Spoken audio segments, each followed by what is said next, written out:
Edupunk was an idea that was born in a bar in New York City. I was having a conversation with Jim Green, and I think it was mostly meant as a joke, but people responded to it. Edupunk, I think, ultimately means to me, is an attitude of do it yourself. And much like punk music said, you know, you don't have to wait until you play the guitar perfectly to begin making music with your friends. Edupunk says you don't have to wait until you're a master of technology to start doing good things with technology. And I love just doing stupid things on the web because I think we take ourselves too seriously. I think we take the web too seriously. I don't think we've really experimented enough with this technology. I think as an educational technology, the innovation comes from the users themselves, not from people like me.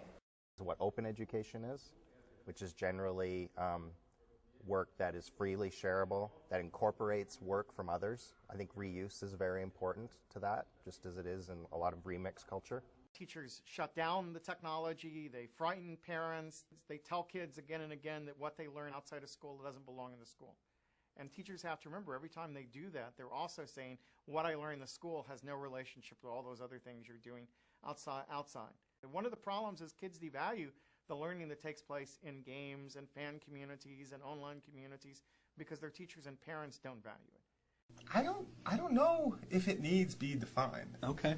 I think the more you try and define it, and I don't know if it even needs to be, but I think I'm more interested in what it represents and its reception and how people reacted to it than nailing down any one term that people can then say, okay, here's the 10 theses of Edupunk and this is my manifesto, and then you have the kind of people like, this is not really Edupunk.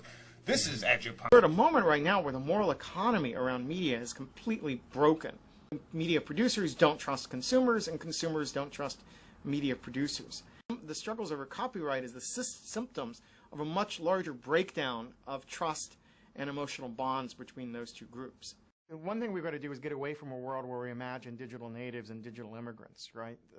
The most robust communities I'm seeing where learning takes place, adults and young people relate to each other in new roles, with new relationships based on shared passions, where people can learn from each other across the generations.